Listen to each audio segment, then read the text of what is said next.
kan kita orang Aceh ya. Udah kok mati. Kan gitu. Kejadian adalah takdir yang tidak berubah, keadaan adalah takdir yang berubah. Jadi kalau ada doa, ada hadis kata Nabi, la yuradul qada illa du'a, tidak ada yang bisa merubah takdir kecuali doa. Itu maksudnya takdir yang berubah. Apa takdir yang berubah? Keadaan. Kejadian tidak berubah, keadaannya berubah. Jodoh tidak berubah, keadaan rumah tangganya berubah. Namanya cinta dalam diam.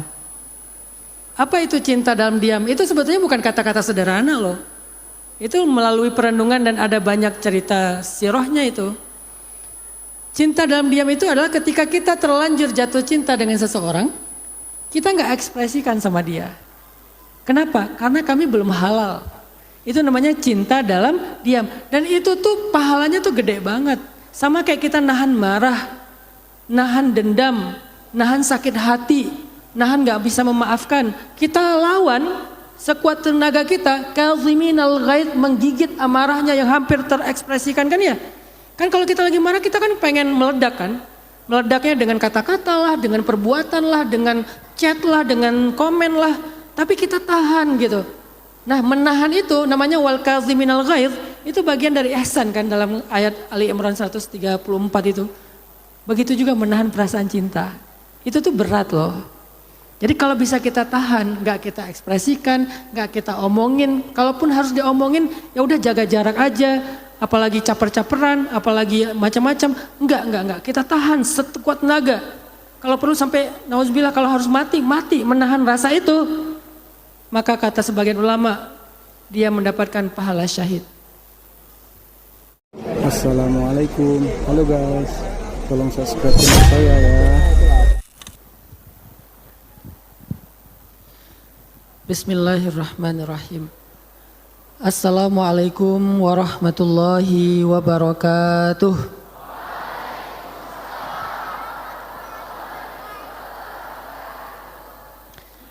Yang sama-sama kita hormati, kita muliakan Ibu Wali Kota Banda Aceh, Ibu Eliza,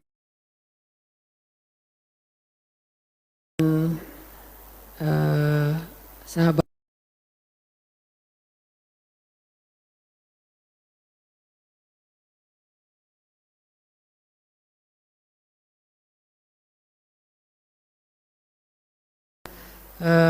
jomblo-jomblo ya. Wali Kota Banda Aceh Bang Afdal Khalilullah, kemudian Ibu Ida Triana Widowati, tetangga saya di Bandung tapi nggak pernah ketemunya di sini, sebagai SEVP Funding dan Transaction BSI, kemudian Bapak Imsak Ramadan, yang mana ya? Oh lagi di jalan ya. Baik. Dan para alim ulama, para guru, para ustadz, para tengku, adik-adik sekalian, anak-anak sekalian, gen milenial dan juga gen Z yang ada di masjid yang penuh dengan keberkahan ini.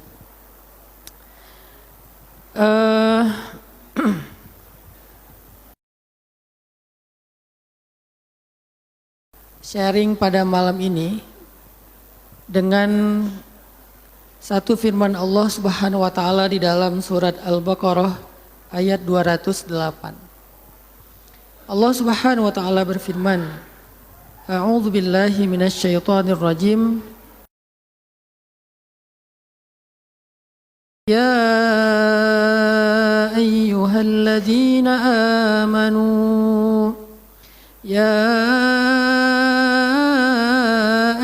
الذين آمنوا ادخلوا في السلم كافة ولا تتبعوا خطوات الشيطان إنه لكم عدو مبين. Wahai orang-orang yang beriman, masuklah kalian ke dalam Islam secara kafah. Dan janganlah kalian mengikuti langkah-langkah syaitan, sungguh ia adalah musuh yang nyata bagi kalian. Adik-adik sekalian, para pemuda Gen milenial dan Gen Z yang dirahmati Allah SWT. Malam ini saya pengen meng-highlight kata kafah. Kata menyeluruh yang ada di dalam surat Al-Baqarah ini. Kenapa? Karena hari ini kita beragama mulai terasa agak parsial. Apa parsialnya? Sebagai anak muda kadang-kadang kita kayak memilih ya. Memilih dari syariat itu mana yang relate sama kita, mana yang kita anggap gak relate. Mana yang kayaknya mudah, mana yang kayaknya susah. Mana yang nyaman, mana yang gak nyaman. Jadi secara keislaman kita memilih tuh syariat-syariat yang kayaknya nih syariat youth friendly banget nih, anak muda banget nih. Tapi ada juga yang syariat kayaknya ini enggak anak muda banget deh. Yang tadi diistilahkan dengan haji itu adalah ibadah orang tua. Sehingga kesannya kalau kita masih muda, kita belum ada kewajiban haji, belum ada keharusan, belum ada urgensi buat melaksanakan ibadah haji ke Baitullah. Kenapa? Karena ibadah haji itu identiknya dengan ibadah orang tua.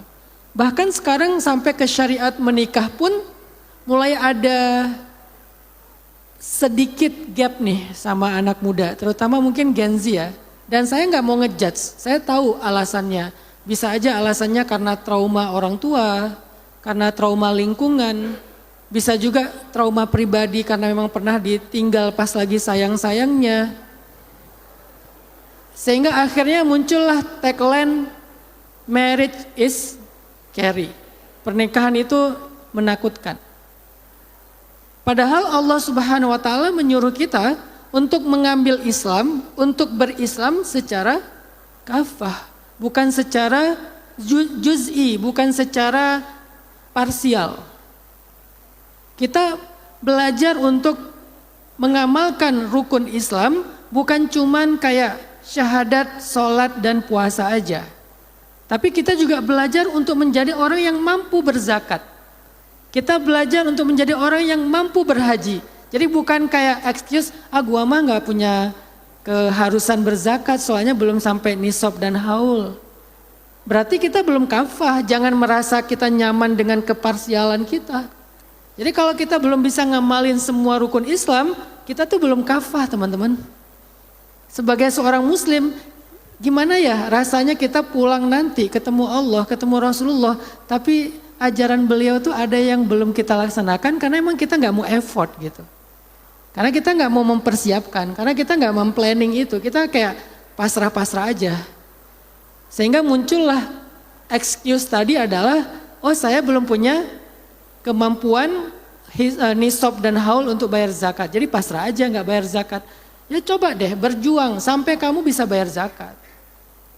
Karena kalau kita belum bisa bayar zakat, berarti kita belum mengamalkan salah satu rukun Islam, walaupun tidak wajib, tidak dosa karena emang nggak mampu, tapi kan tetap aja kita belum kafah.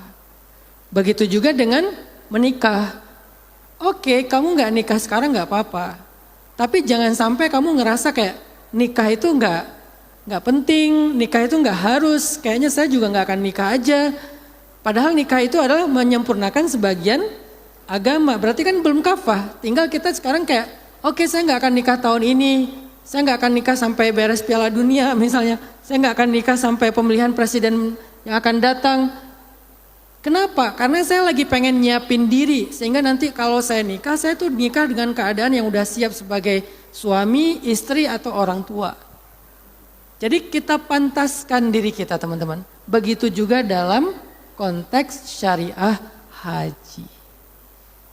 Jadi kita sebagai anak muda tuh coba munculin deh awareness kalian ya, bahwa ternyata haji itu adalah salah satu keharusan dalam agama dan itu kesempurnaan Islam kita. Sehingga kalau misalnya kalian ngerasa kayak secara umur kayak aku masih muda deh. Pertama, haji itu ibadah fisik, harusnya memang dilakukan di masa muda. Kedua, secara finansial kayaknya aku belum punya uang cukup buat haji deh. Ya udah mulai nabung. Ini bukan endorse ya, ini saya motivasi ya, semangat buat haji. Yang ketiga, Kenapa harus hajinya nanti kalau memang bisa dimulai dari sekarang? Gini nih, ini fadilah ya. Siapa yang berniat melakukan satu kebaikan, lalu dia tidak bisa melakukannya karena ada uzur syar'i, maka dia mendapatkan pahala kebaikan itu secara sempurna. Jadi nggak harus juga kita benar-benar semuanya meninggal dalam keadaan berstatus haji hajjah. Tapi kalau kalian udah niat serius pengen haji dan dibuktikan keseriusan itu dengan nabung, qadarullah ada yang meninggal sebelum dapat jadwal ataupun antrian yang sekian, dia sudah melaksanakan ibadah haji sempurna kafah. Jadi bisa loh kita tuh mengkafahkan agama kita tuh bisa. Misalnya mau bayar zakat. Aduh, saya belum jadi orang yang berkewajiban membayar zakat soalnya harta saya belum cukup. Ya kerja dengan rajin, dengan sungguh-sungguh, dengan target nanti saya harus punya tabungan yang sudah masuk nisab dan haul untuk bayar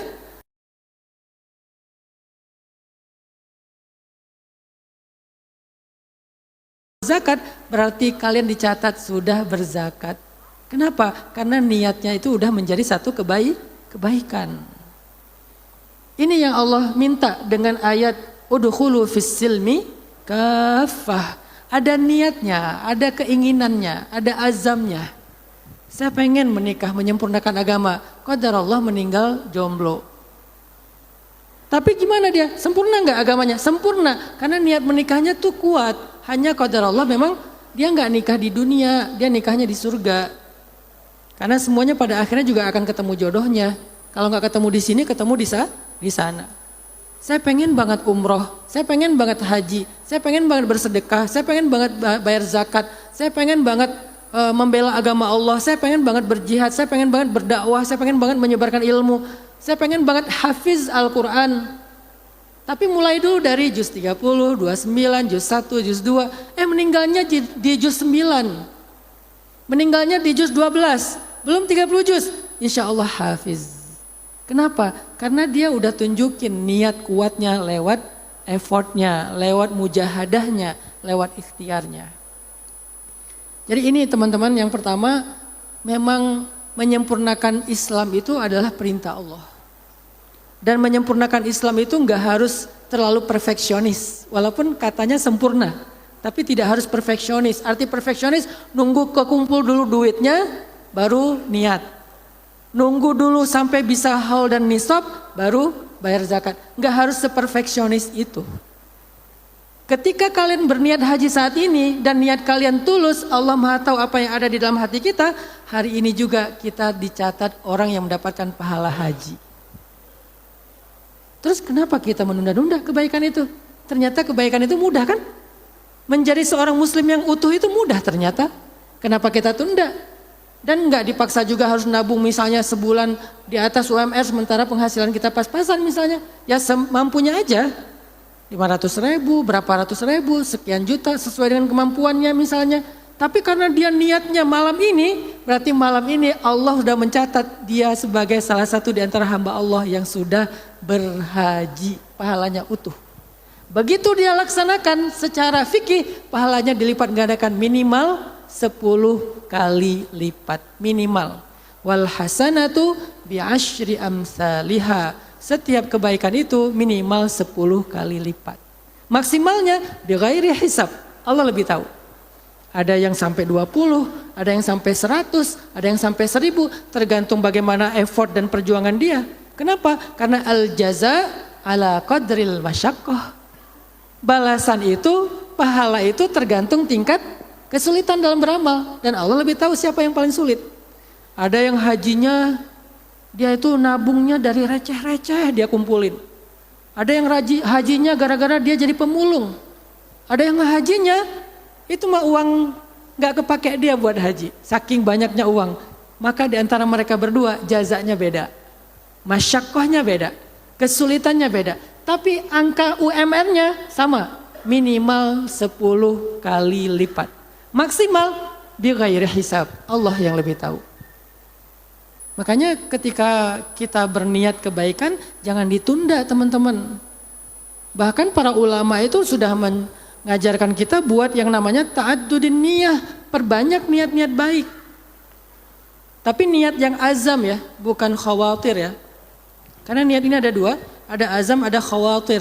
Khawatir itu bahasa Arab yang jadi bahasa Indonesia, khawatir. Apa itu khawatir? Niat yang keganti-ganti. Selintas niat ini pindah lagi, nggak ada effortnya, nggak ada keseriusan. Itu namanya khawatir. Kalau azam itu memang dia coba ikhtiarkan sekecil apapun kemampuan dia.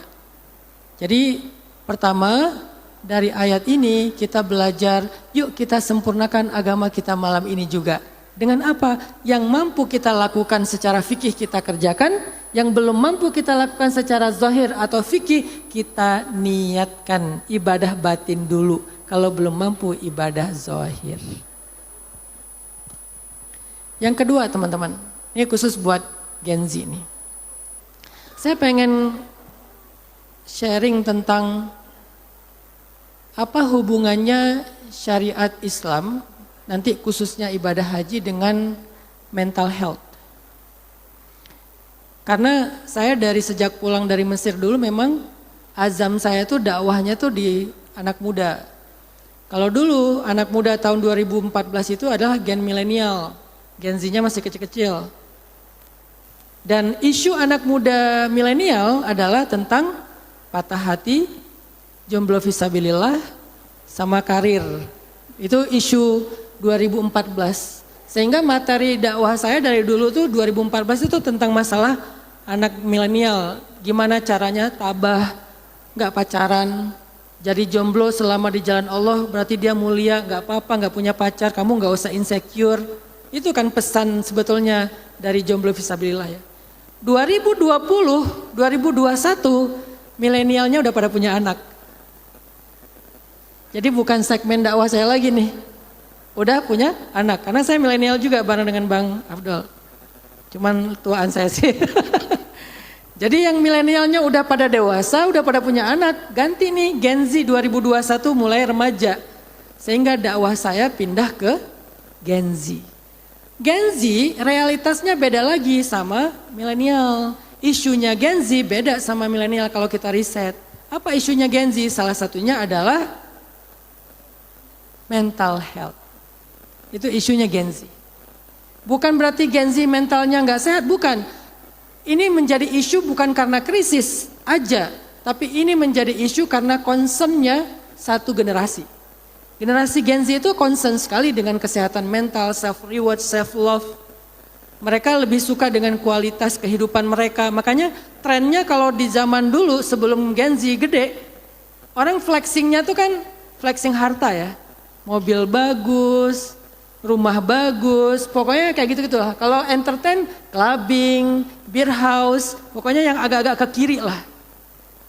Tapi begitu Gen Z-nya gede sekarang, mereka tuh lifestyle-nya tuh bukan yang kayak gitu. Lifestyle-nya tuh apa? Nge-gym.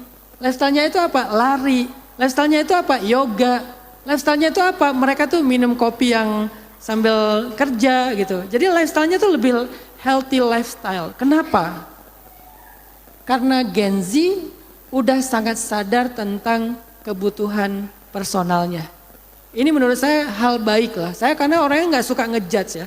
Selalu ngelihat dari POV positifnya aja. Karena kadang-kadang ada juga yang bilang, oh Gen Z mah dikit-dikit mental, lemah mental. Enggak. Sebetulnya penyakit mental itu bukan Gen Z doang sih kalau boleh saya klarifikasi kan. Semua generasi itu ada masalah mental sih. Salah satunya apa? Mental exhaustion, burnout, lelah secara mental. Apa indikator orang yang lelah secara mental? Gampang ngamuk, gampang tantrum, marah-marah. Ternyata yang marah-marah di jalan bukan cuma Gen Z kan. Yang ngebanting anak bayinya hanya gara-gara anak bayi itu nangis terus sepanjang malam tuh orang tua generasi apa.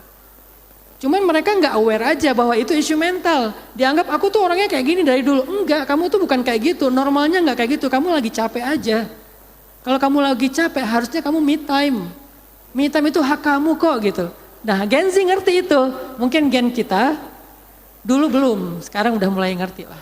Sehingga karena dakwah saya sekarang masuknya ke Gen Z, saya pengen membawa literasi Islam itu POV-nya POV Gen Z.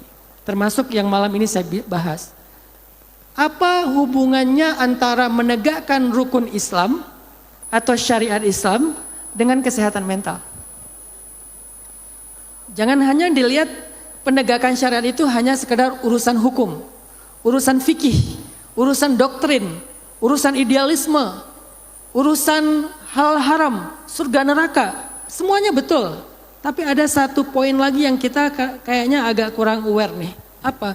Ternyata menegakkan syariat itu kebutuhan kita kok. Bukan tuntutan dari luar, bukan keharusan yang kita nggak boleh bertanya kenapa. Menegakkan syariah itu kebutuhan kita, teman-teman. Bahkan untuk anak Gen Z, menegakkan syariat itu adalah bagian dari terapi mental. Jadi orang yang paling sehat mentalnya adalah orang yang paling kafah syariatnya. Nanti kita baca dari sudut pandang ilmiahnya. Saya bisa katakan bahwa orang yang paling sehat mentalnya adalah orang yang paling kafah syariatnya. Sehingga kalau kita ngerasa kayaknya aku ada masalah deh secara mental. Kayaknya aku capek deh, kayaknya aku anxiety deh. Kayaknya aku punya trauma deh. Kayaknya aku panic attack deh, kayaknya aku bipolar deh, kayaknya aku skizo deh, kayaknya aku NPD deh. Segala varian mental issue-nya lah, mental problem ya. Coba, karena saya ustadz katanya ya, maka saya coba menawarkan narasinya versi Islam. Saya bukan psikolog, saya bukan psikiater, jadi saya nggak akan bawa sisi psikologis klinisnya. Saya hanya menyampaikan versi Islam yang nanti pembuktiannya tetap ilmiah, psikologis, ya, dan seterusnya. Apapun masalah mental yang sedang kalian alamin, adik-adik, coba kalian lihat atau introspeksi diri, muhasabah diri, seberapa baik penerapan syariah dalam kehidupan personal kalian. Karena itu mempengaruhi kepada kesehatan mental kalian. Dan ini proven secara ilmiah. Dalam ilmu psikologi modern, ada sebuah konsep ya, dalam konsep psikologi itu namanya tuh holistic well-being. Jadi kehidupan pendekatan holistik. Apa itu holistic well-being? Itu adalah tentang keselarasan antara dimensi fisik, emosional, sosial, spiritual, dan intelektual. Dan semua itu terwakil oleh rukun Islam. Artinya orang yang paling sehat secara holistik konsep tadi adalah orang yang punya emosi positif, orang yang punya personal growth secara baik, orang yang punya relationship yang positif tidak toksik, orang yang punya meaning tentang hidupnya, dan orang yang tahu achievement atau life goals-nya. Dan itu terwakili dalam konsep baik rukun iman, rukun Islam, atau ihsan atau tasawuf. Kan ada rukun Islam, rukun iman, ihsan. Bahasa lain dari ihsan ini tasawuf, tentang syu'ur, tentang rasa. Bagaimana Islam memandang konsep holistic well-being ini? Islam melihatnya adalah misalnya gini. Ibadah itu adalah tentang spiritual stability. Bahasa lebih ke mental itu adalah inner life. Ibadah itu adalah tentang inner life kalian. Karena hari ini inner kita itu enggak hidup loh. Yang hidup itu adalah luarnya kita, zahirnya kita. Kita kayak terlalu serius untuk ngurus urusan zahir, tapi kita jarang mempedulikan urusan kehidupan batin. Contoh apa? Kita kan suka posting kan. Kita posting itu sebelum posting ngapain? Foto dulu kan. Pas foto ngambil angle yang paling bagus, jangan sampai backlight kan gitu kan. Itu pun pakai apa? Filter. Jadi fotonya tuh udah pakai filter. Kadang filternya di sosial media, kadang filternya di aplikasi, kadang filternya juga ada di si kamera itu sendiri. Pakai filter, lighting, angle. Ini kan semua urusan zahir ini. Biar zahirnya tuh maksimal, bagus. Udah foto, ngedit. Brightness-nya, coloring-nya, dan segala macam diedit. Foto, video, apalagi lebih repot lagi tuh ngeditnya kan. Begitu udah diedit, nanti posting pun ngelihat timingnya. Kapan yang lagi waktu yang bagus misalnya. Oh habis Isya, oh pagi-pagi, oh sore dan segala macam. Mereka tahulah waktu yang prime time-nya kan. Mereka pikirkan gimana postingannya tuh bagus. Udah diposting, nanti ada strategi gimana nge-boosting supaya dia viral, supaya dia views-nya naik. Kita mikirin banget tentang kebutuhan zahir itu.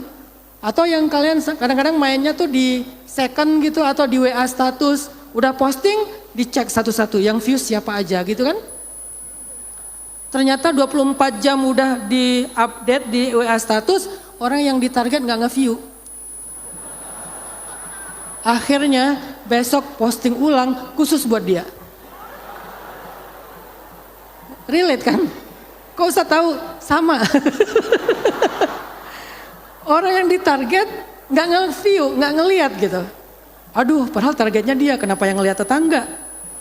Kenapa yang ngeliat apa teman siapa misalnya. Akhirnya besok posting ulang khusus buat dia, kayak private gitu loh, kayak langsung ke dia.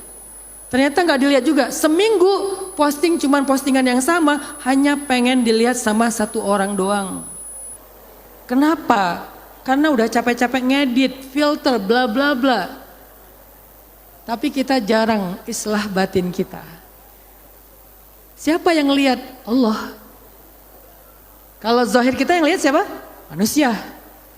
Kan manusia tidak melihat batin kita. Kata Umar bin Khattab, nahnu nahkum bizzawahir. Kami cuma bisa berhukum dengan yang tampak. Manusia itu cuma ngelihat yang zahir kita. Tapi kita caper banget sama manusia. Terus yang ngelihat batin kita siapa? Allah.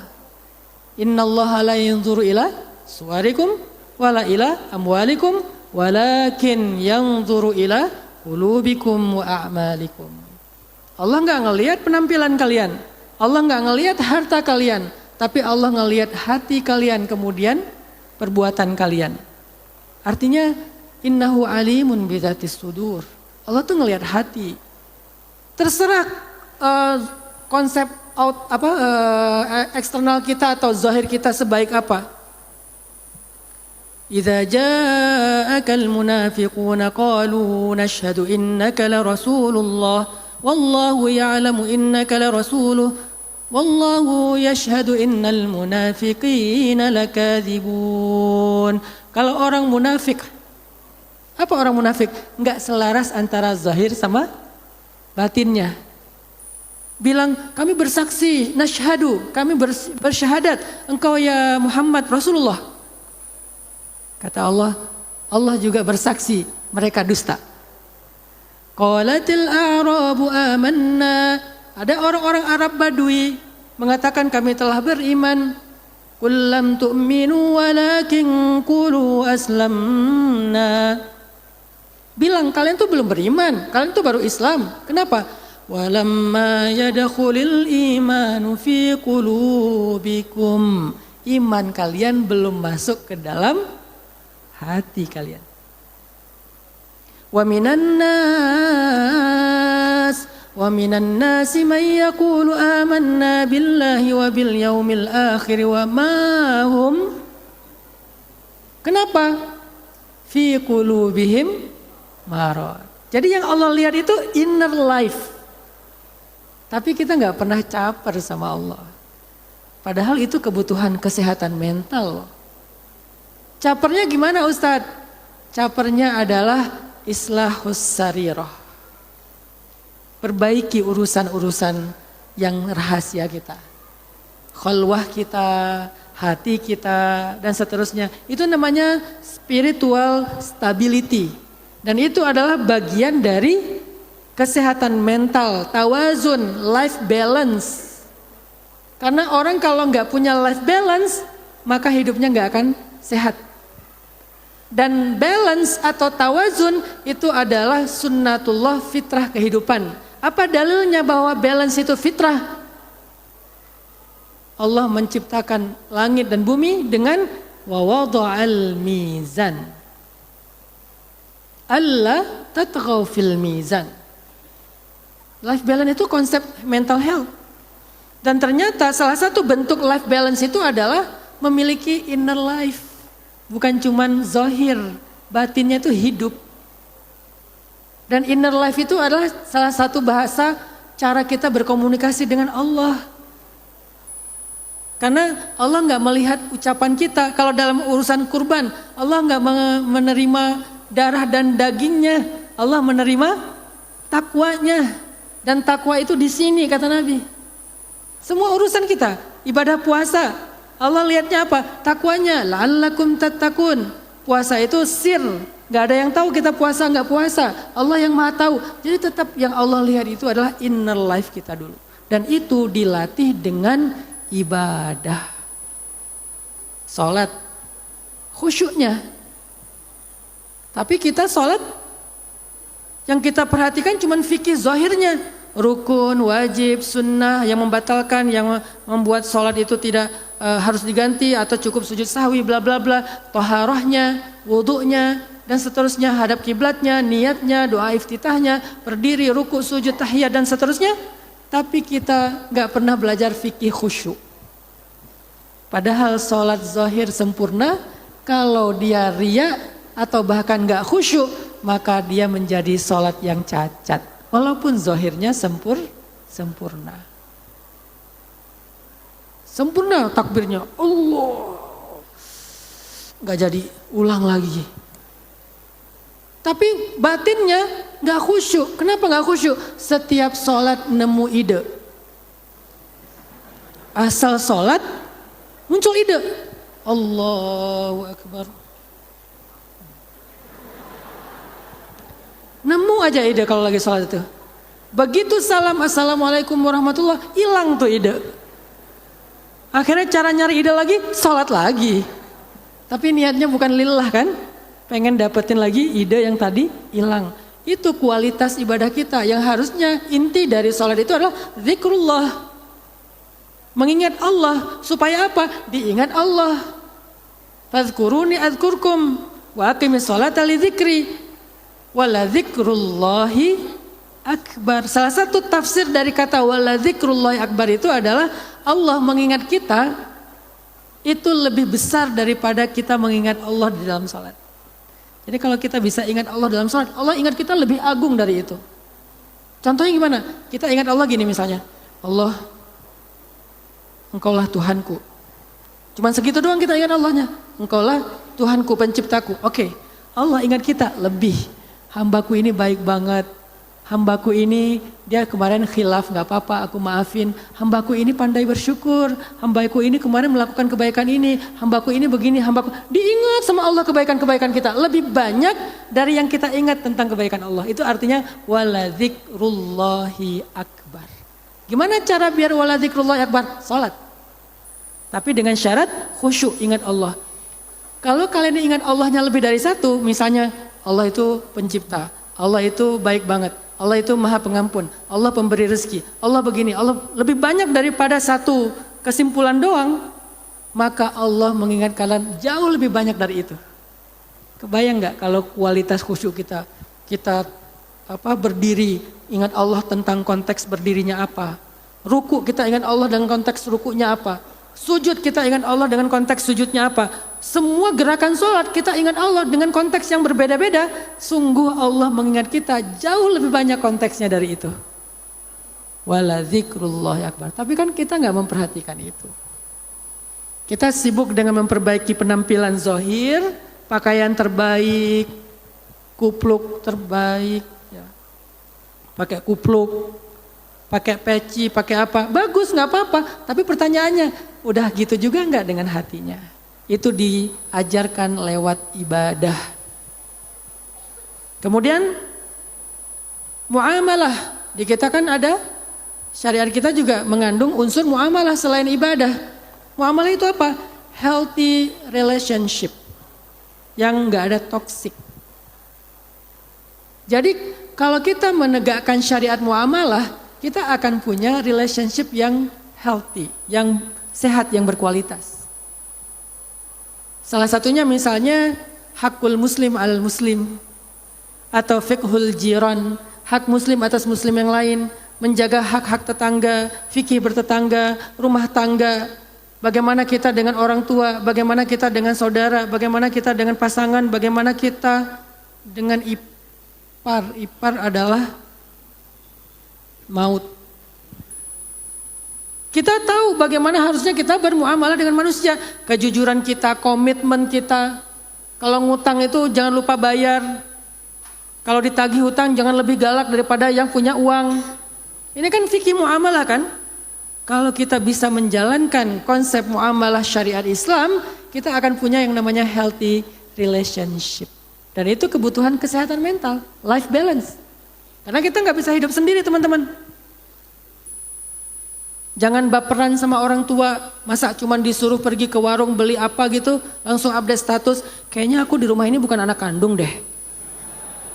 Cuman disuruh belanja. Cuman disuruh keluar rumah keluar kamar doang buat makan.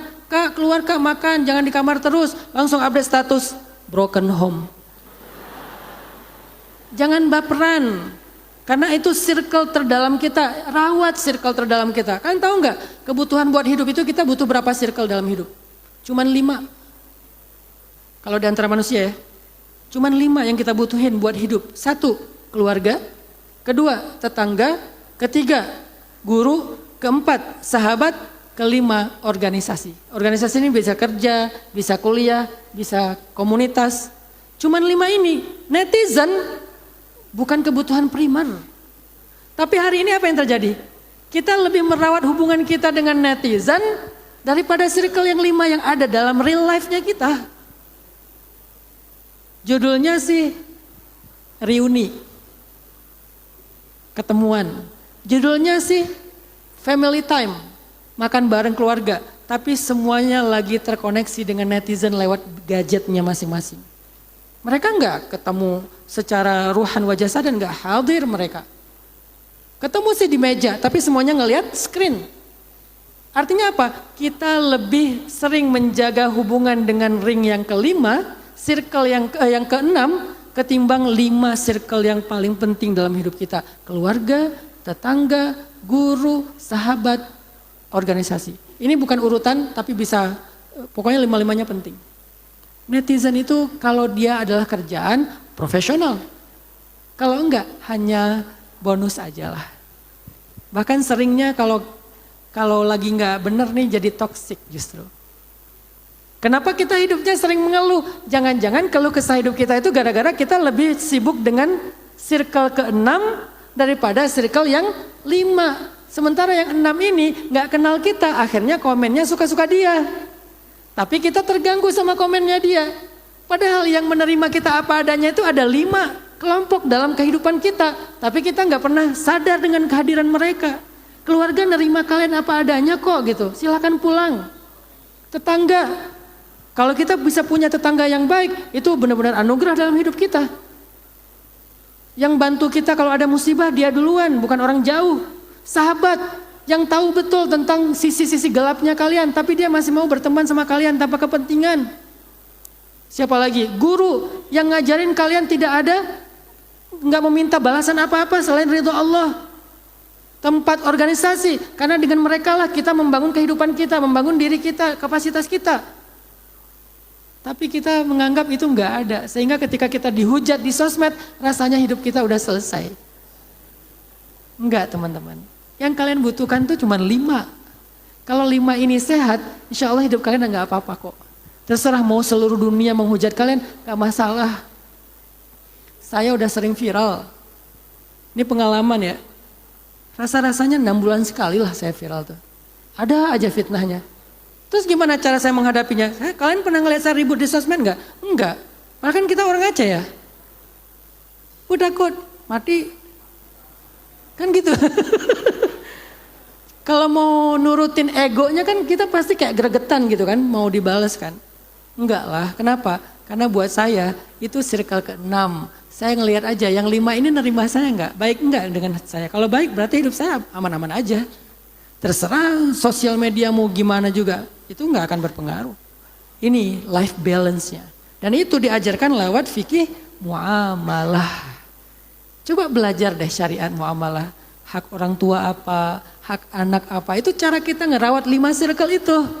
Ke guru itu jangan cuman formalitas pas lagi di masa pendidikan doang. Guru itu seumur hidup.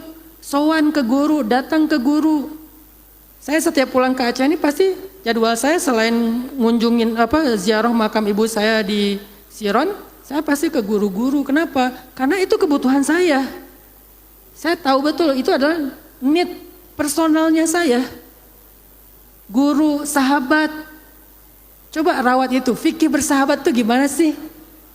Gimana biar kita nyaman dalam bersahabat? Kata Allah, innamal mu'minuna ikhwah fa aslihu bain akhawaikum.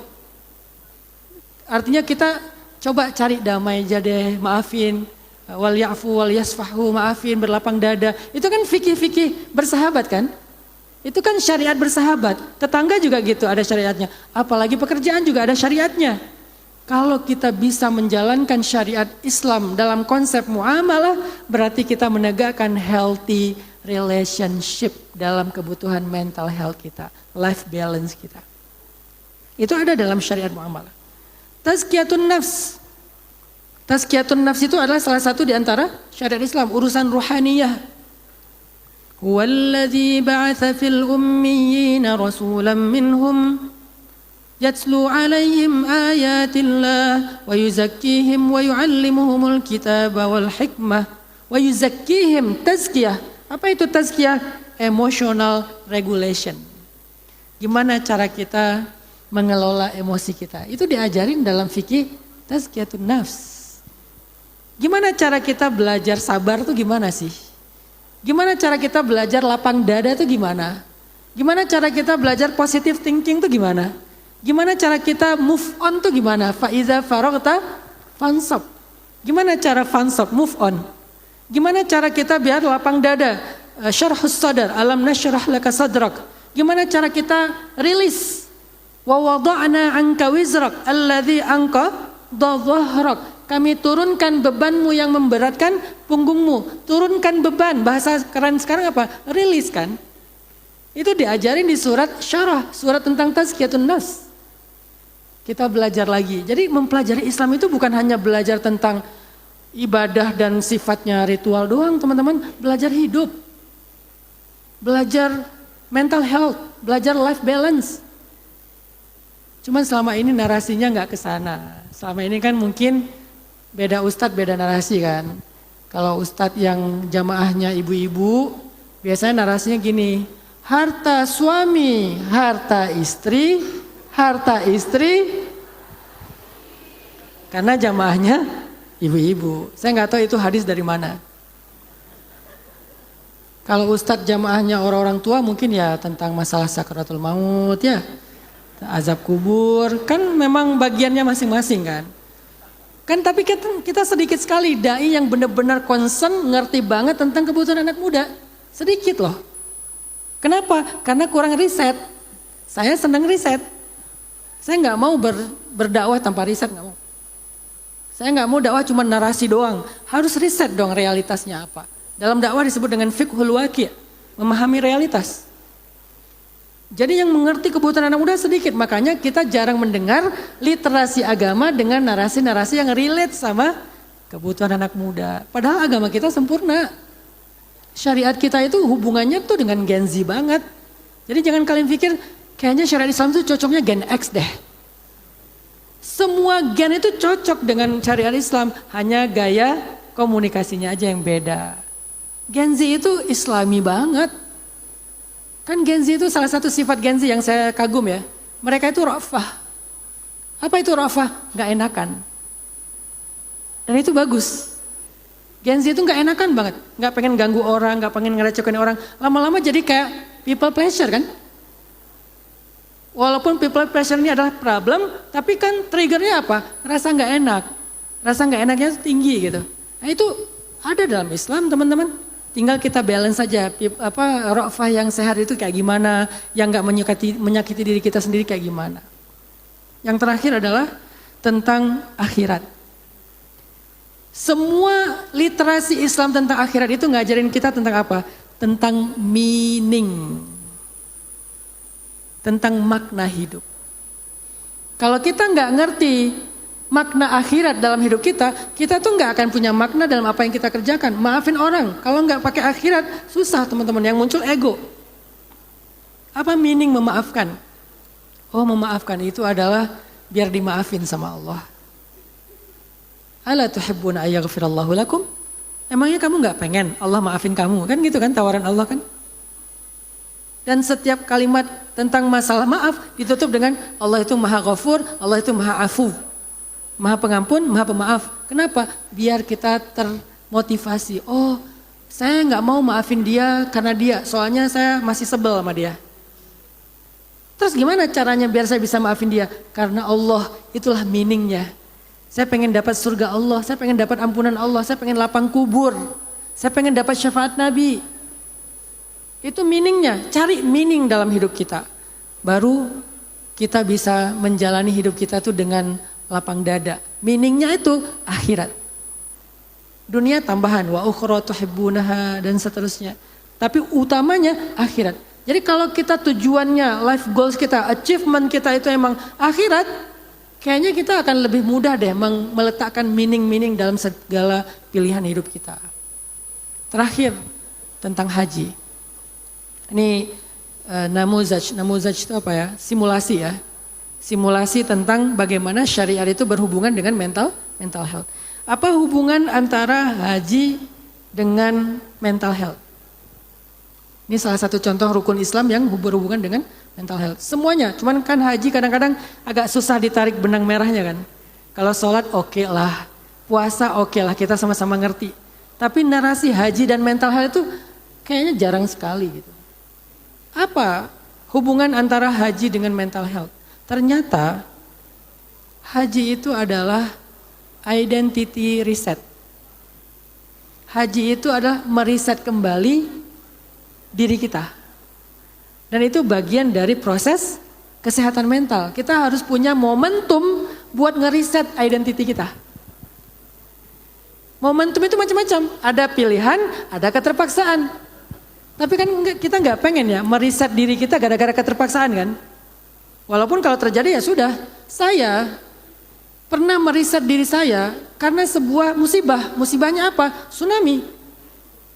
Waktu itu saya masih kuliah di Mesir. Ibu saya meninggal di tsunami, saya tinggal di Ajun habis. Yang bagian komplek BTN itu.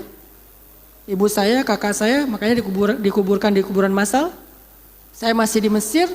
Padahal waktu itu tuh life goal saya adalah saya pengen pulang ke Banda, pengen beli rumah kecil buat emak. Karena kita selama hidup tuh jadi kontraktor.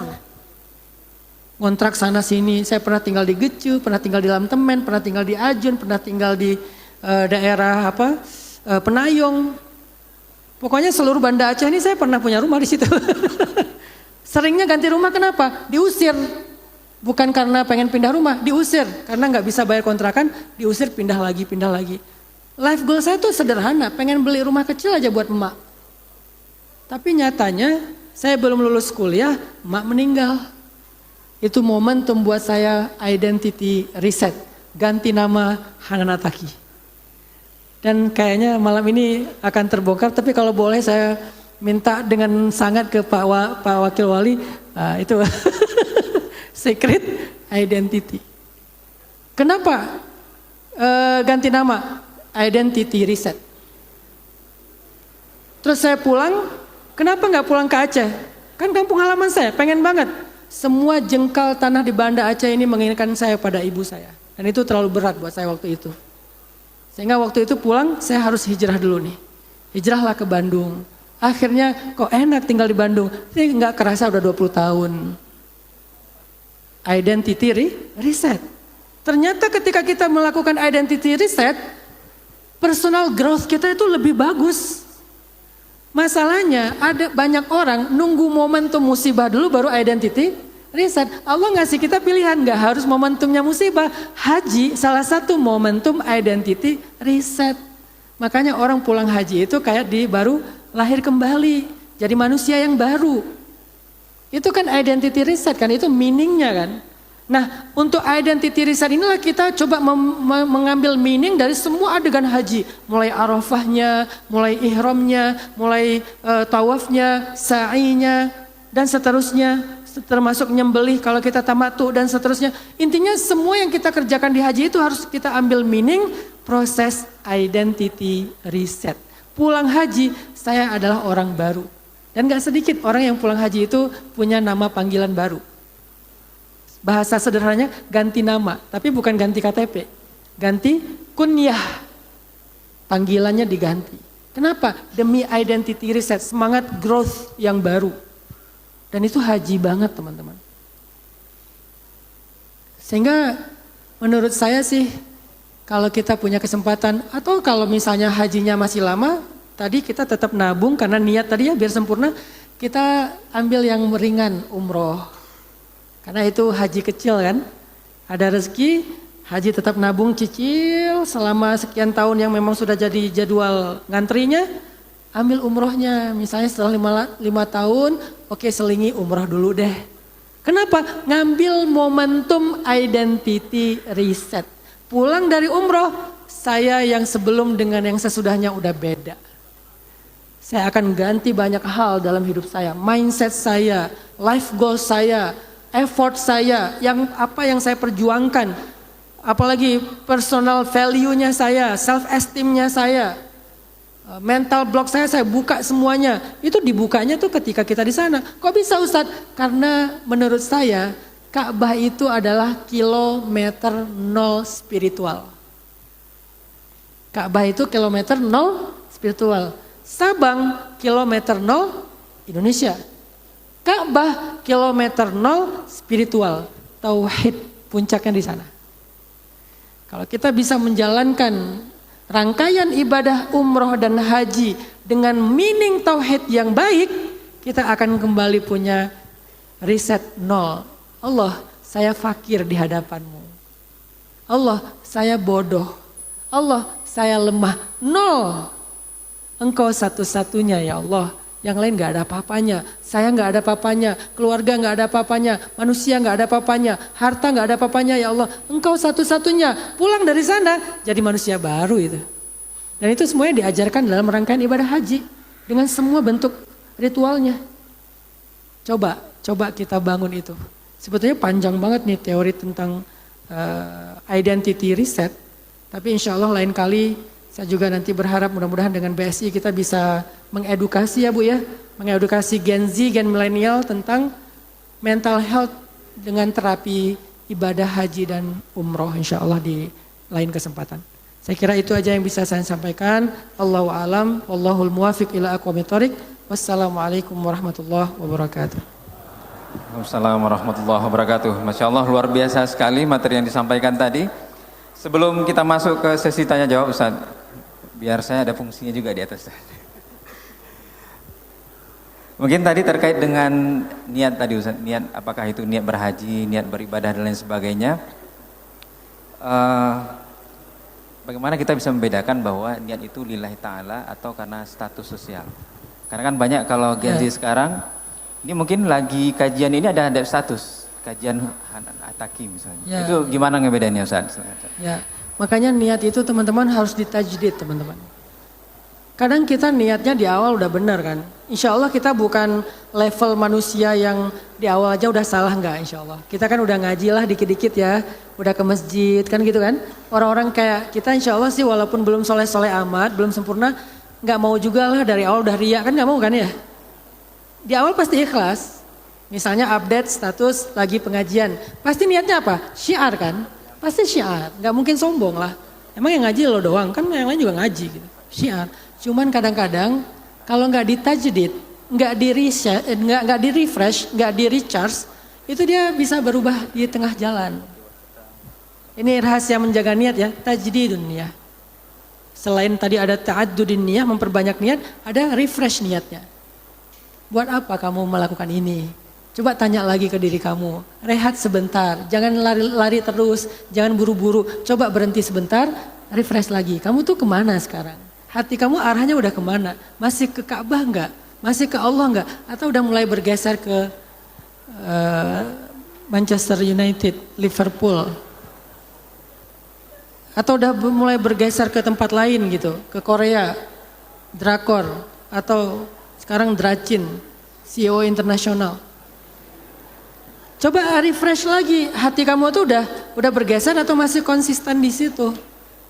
Bisa harian, bisa mingguan, bisa temporal dengan timing kita masing-masing. Kita punya waktunya. Kapan kita merefresh kembali niat kita? Dalam khalwah. Khalwah itu bahasa mentalnya me time. Makanya sering-sering self talk teman-teman. Bicara sama diri sendiri. Bahasa Islamnya muhasabah. Self talk deh kalian. Saya senang banget self talk. Saya kan hobinya olahraga adventurous kan. Saya hobinya surfing, ya snowboarding, ya pokoknya diving dan segala macam. Setiap saya pergi olahraga adventurous, saya pasti lagi nge-refresh diri saya.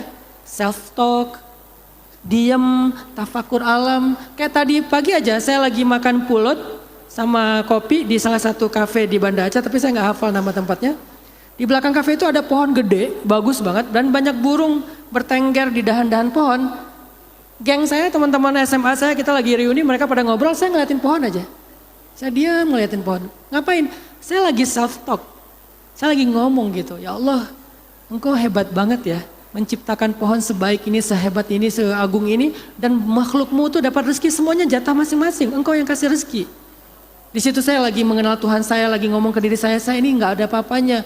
Saya kalaupun saya seorang ahli arsitektur, nggak bisa bikin bangunan yang bisa memberi rezeki ke sebanyak itu makhluk. Sementara pohonmu mah begitu indah. Sayangnya di bawah pohon itu tempat pembuangan sampah. Pas saya ngelihat ke atas tuh daunnya Masya Allah. Pas ngeliat ke bawah, aduh sayang bawahnya sampah. Karena kita seringkali ngelihat akar pohon itu adalah tempat pembuangan sampah sementara. Jangan teman-teman. Pohon itu saudara kandung kita loh. Kok saya bilang pohon itu saudara kandung kita? Kan kita sama-sama dari tanah. Ibu kita sama kan, tanah kan. Berarti dia saudara kita. Kebayang gak sih kamu setiap ada sampah ngasih ke saudara? Udah gitu saudara yang paling baik lagi. Ngasih kita oksigen, ngasih kita air. Malah dikasihnya sampah. Tega banget sih, mana Al-Qur'annya, mana hadisnya, mana fikih yang selama ini kita pelajari gitu. Kok kita zalim sama pohon? Pohon itu lebih baik daripada manusia loh. Manusia kan ada kalanya nyakitin kita kan, pohon enggak. Setiap hari dia ngasih kita oksigen. Ada yang kita orang setiap hari ngasih kita duit? Enggak. Ini self talk. Coba sering-sering self talk. Tajdidnya, aku ngapain ya kesini ya? Aku ngapain ya lakuin ini ya? Aku ngapain ya kayak gini ya? Self talk. Self talk itu dilakukan dalam momen me time. Me time itu bahasa Islamnya khalwah, menyendiri. Allahu a'lam. Dua mungkin. Baik, kita akan masuk ke sesi tanya jawab. Tapi kita akan batasi untuk 2 orang. Satu dari ikhwan, satu dari akhwat. Mungkin panitia boleh minta tolong.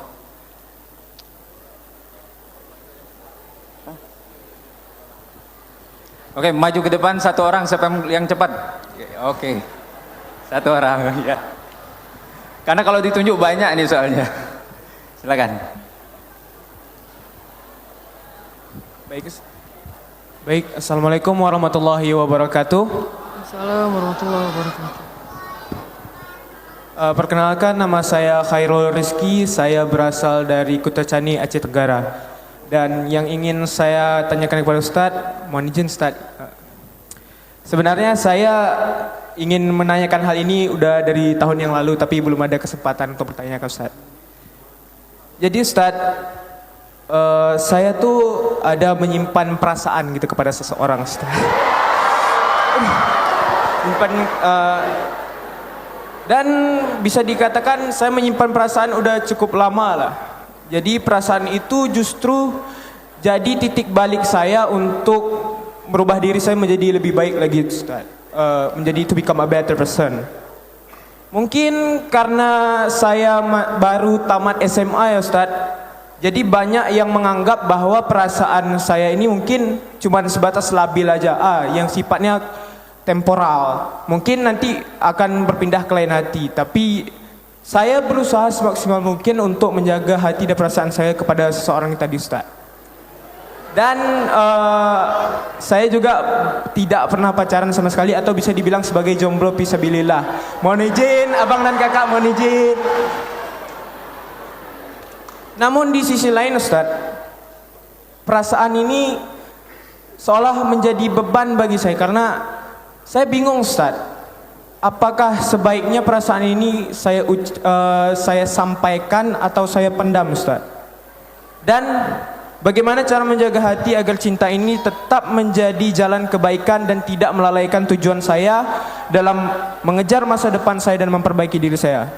Dan satu lagi Ustaz, bagaimana cara kita mengetahui bahwa seseorang itu adalah jodoh kita Ustaz? Dan karena saya tidak ingin salah langkah Ustaz, meskipun masih bisa dikatakan muda, saya tidak ingin salah langkah. Kalau memang satu ya satu terus sampai Allah benar-benar mempertemukan kita. Terima kasih Ustaz.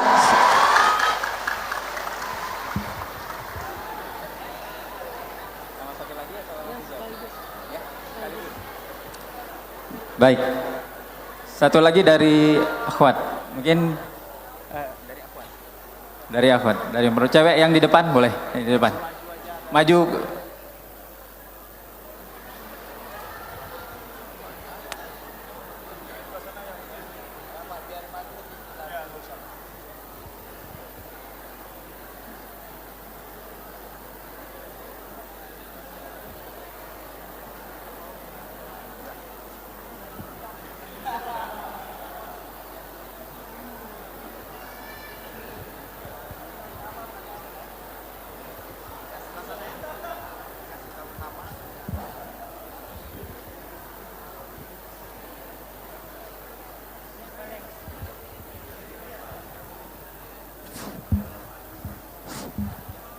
Ya udah nyala, silakan. Bismillah, Assalamualaikum warahmatullahi wabarakatuh. Perkenalkan, nama saya Muslihati, mahasiswa Universitas Syekh Kuala. Izin bertanya Ustadz, apakah perempuan yang haid bisa tetap menjalankan seluruh rangkaian haji atau umroh? Dan bagian mana yang tertunda, apakah diganti atau bagaimana pendapat Ustadz? Sekian, terima kasih. Assalamualaikum warahmatullahi wabarakatuh. Assalamualaikum warahmatullahi wabarakatuh. Silakan Ustaz. Baik, kayaknya nih yang agak sensasional nih pertanyaan dari Khairul ya. Saya jawab dulu ya pertanyaan Khairul ya. Jadi dulu tuh ada orang nanya kepada Umar bin Khattab pertanyaan yang sama dengan pertanyaan Khairul. Mana tadi ya? Gini. Ada orang yang nanya kepada Umar bin Khattab, ya Amirul Mukminin, saya itu pernah ketemu cewek, terus saya jatuh cinta sama dia. Itu gimana ya? Kata dia. Apa jawaban dari Amirul Mukminin? Zaka syai'un la yumlak. Perasaan itu sesuatu yang di luar kendali kita. Al-hub sirrun min asrarillah. Cinta itu adalah rahasia di antara rahasia-rahasia Allah. Jadi, salah satu makna tafsir dari Rabbana la tu'akhidna, Rabbana la tuhammilna ma la taqata lana bih. Ya Allah, janganlah engkau pikulkan kami apa yang kami tidak mampu memikulnya. Kata para ulama, salah satu makna yang dipikulkan itu adalah hub, cinta. Cinta itu sesuatu yang di luar kendali kita. Kita bisa ketemu seseorang tiba-tiba jatuh hati sama dia. Apalagi ketemunya udah sering, intensitasnya tinggi. Jatuh hati sama dia, itu di luar kendali kita. Dan kita di situ berlaku ayat la yukallifullahu nafsan illa wus'aha. Allah tidak akan membebankan hukum kepada seseorang yang di luar batas kemampuannya. Apa? Cinta. Jadi kita jatuh cinta itu belum dosa. Baru jadi dosa dan pahala ketika cinta itu diekspresikan. Jadi sebuah perbuatan. Misalnya caper-caperan, dua-duaan, jadi akrab, pacaran Islami, bangunin tahajud. Padahal tidak ada pacaran Islami. Itu kan mengekspresikan perasaan cinta kan? Dengan pacaran tadi kan? Itu dosanya tuh di situ. Bukan perasaannya yang dosa. Tapi sikap-sikap yang kita ekspresikan terhadap perasaan kita itulah yang jadi dosa ataupun pahalanya. Makanya muncullah satu judul saya yang sempat ngehit juga, namanya Cinta Dalam Diam. Apa itu cinta dalam diam? Itu sebetulnya bukan kata-kata sederhana loh. Itu melalui perenungan dan ada banyak cerita sirahnya itu. Cinta dalam diam itu adalah ketika kita terlanjur jatuh cinta dengan seseorang, kita nggak ekspresikan sama dia. Kenapa? Karena kami belum halal. Itu namanya cinta dalam diam. Dan itu tuh pahalanya tuh gede banget. Sama kayak kita nahan marah, nahan dendam, nahan sakit hati, nahan gak bisa memaafkan. Kita lawan sekuat tenaga kita, kaziminal ghaidh, menggigit amarahnya yang hampir terekspresikan kan ya. Kan kalau kita lagi marah kita kan pengen meledak kan. Meledaknya dengan kata-kata lah, dengan perbuatan lah, dengan chat lah, dengan komen lah. Tapi kita tahan gitu. Nah menahan itu namanya wal kaziminal ghaidh, itu bagian dari ihsan kan dalam ayat Ali Imran 134 itu. Begitu juga menahan perasaan cinta. Itu tuh berat loh. Jadi kalau bisa kita tahan, gak kita ekspresikan, gak kita omongin. Kalaupun harus diomongin, ya udah jaga jarak aja. Apalagi caper-caperan, apalagi macam-macam. Enggak. Kita tahan sekuat tenaga. Kalau perlu sampai nauzubillah kalau harus mati, menahan rasa itu. Maka kata sebagian ulama, dia mendapatkan pahala syahid. Sepenting itu menahan perasaan cinta. Kenapa? Karena kalau nggak ditahan, dosa besar. Kejebak zina, macam-macam ya. Jadi sebagaimana kita meninggalkan dosa besar itu pahalanya gede, berarti ya udah menahan cinta itu juga pahala yang gede. Jadi khairul sabar. Ya. Yang kedua, saya nggak ngasih cuman beban sabar doang, karena sabar itu beban kan. Saya pengen ngasih bahan buat sabar. Gimana Khairul biar sabar? Jodoh itu takdir Khairul, termasuk takdir yang tidak berubah. Jodoh itu takdir yang tidak berubah. Dan takdir itu sudah dicatat 50.000 tahun sebelum Allah menciptakan langit dan bumi. Jadi siapa yang jadi makmumnya Khairul di masa depan, itu udah ada sekian juta miliar tahun sebelum Khairul ada di bumi. Namanya udah ada. Kak siapa gitu. Udah ada tuh. Atau dek siapalah gitu. Udah ada namanya. Dan ditulis di Lauhul Mahfuz. Ummul kitab, kitab induk yang ada di langit, di Lauhul Mahfuz. Dan itu gak berubah Khairul. Mau Khairulnya kalian jauh-jauhan. Satu di Banda Aceh, satu di Perindavan misalnya. Lagi ngulek dia gitu kan. Mau jauh-jauhan, kalau kalian jodoh ketemu. Kalau kalian gak jodoh, mau kalian pacaran 20 tahun, sejak TK udah pacaran misalnya. Kalau emang gak jodoh, gak bakalan jadi, itu takdir. Jadi jodoh mah gak usah dikuatirin, udah ada. Percaya deh sama yang tua-tua. Pengalaman kayak gitu adalah dikit lah ya. Jadi selain dalil saya juga pengen share pengalaman. Susah Harul. Daripada kita patah hati ya, mending serahin takdir aja deh. Terus ikhtiar kita apa Ustadz? Ikhtiar mencari jodoh yang terbaik itu bukan caper-caperan, bukan pacaran, bukan apapun. Ikhtiar terbaik mencari jodoh itu adalah memantaskan diri. Karena jodoh sudah ada dan dia tidak akan berubah. Tinggal kita pas ketemu dia udah pantas belum. Jangan-jangan pas ketemu kita belum upgrade diri kita, belum punya value. Sementara dia high value woman. Cewek yang standarnya tinggi. Well educated, dia berpendidikannya bagus gitu. Sementara kita kayaknya nggak tahu apa-apa nih, agak lugu gitu, polos, cupu gitu. Kan kasihan dianya ya. Terus kok ketemu, memang udah waktunya ketemu. Di waktu yang Allah tentukan, di tempat yang Allah tentukan, dengan orang yang Allah tentukan. Gak berubah, tinggal pilihan kita di situ apa dalam Ahlus Sunnah wal Jamaah tentang bab takdir. Kitalah yang memilih keadaannya. Kejadian adalah takdir yang tidak berubah, keadaan adalah takdir yang berubah. Jadi kalau ada doa ada hadis kata Nabi, la yuradul qada illa du'a, tidak ada yang bisa merubah takdir kecuali doa. Itu maksudnya takdir yang berubah. Apa takdir yang berubah? Keadaan. Kejadian tidak berubah, keadaannya berubah. Jodoh tidak berubah, keadaan rumah tangganya berubah. Yang sudah menikah gimana Ustadz? Kalau kalian punya suami, ternyata orangnya temperamen, orangnya cuek, terus tiba-tiba ibu-ibu pergi umroh. Katanya kan doa bisa merubah takdir. Di depan Ka'bah, ya Allah, gantilah suami saya. Kan di sana pasti diijabah. Kira-kira ganti gak suaminya pas pulang? Enggak, karena takdirnya tidak berubah itu. Terus yang ganti apa? Keadaannya. Begitu ibunya pulang umroh, suaminya yang tadi galak tiba-tiba jadi soft spoken. Saking soft gak kedengaran suaranya. Nah ini udah berubah kan berarti ya? Yang tadinya cuek tiba-tiba act of service. Beres-beres, bebersih gitu. Jadi keadaannya yang berubah, bukan orang.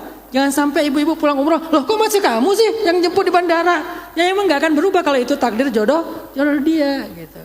Pertanyaan yang kedua, pertanyaan fikih.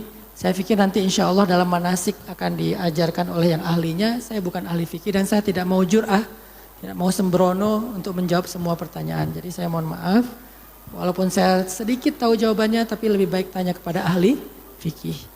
Biarkan buat saya bagian-bagian yang khairul, yang tazkiyatun nafs, yang tasawuf, insya Allah bab-bab ruhaniyah, bab-bab mental health, insya Allah saya kuasai. Allahu a'lam. Baik, terima kasih Ustadz. Untuk Assalamualaikum. Halo guys. Tolong subscribe channel saya ya.